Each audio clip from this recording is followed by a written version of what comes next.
Today we begin a new series on King 5. It's called Cultivating Culture. It highlights Black innovators who are creating more spaces for community, expanding on the rich culture throughout the Pacific Northwest. I sat down with a group of locals on the Black experience in the Pacific Northwest and the need for these spaces.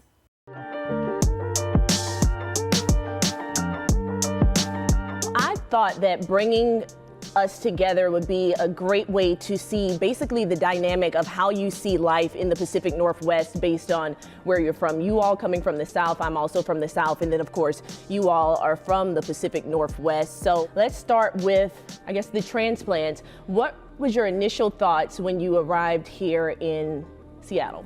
Arriving here, you see the area, it's beautiful, but then you don't see a lot of us, so it was something that was very glaringly obvious to us that there wasn't as many of us as we're used to seeing around. I think it took a while to get used to it. So again, moving from the South and seeing us all day, every day, having to kind of shift our expectations and just shift our norm. What do you feel when you hear Derrick and Tanise's experience? I always feel for transplants who are coming to Seattle looking for certain experiences when it comes to, Black culture, and I always feel bad. I'm like, oh, what can we do to make you stay? Don't leave. We need the numbers.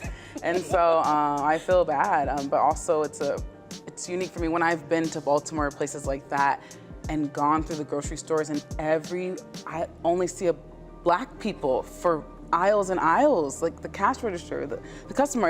I didn't realize how surprised I would be. I didn't realize how white this space is here in Seattle. But there's so much beauty here in other ways, right? Yeah, and the community that is here is strong. And so that's why we're small but mighty.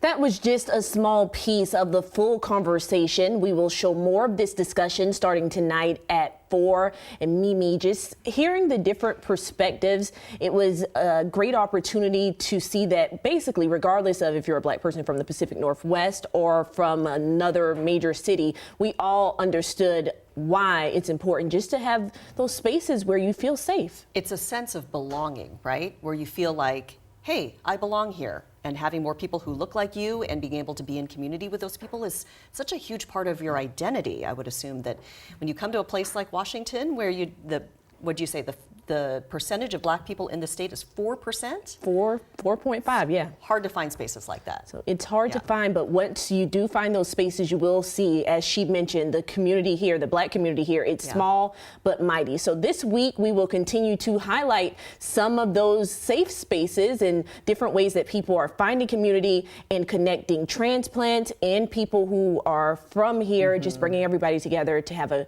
great time and just experiencing Black joy. Yeah, look forward to that discussion, and you've gotten some great feedback already on your series this week.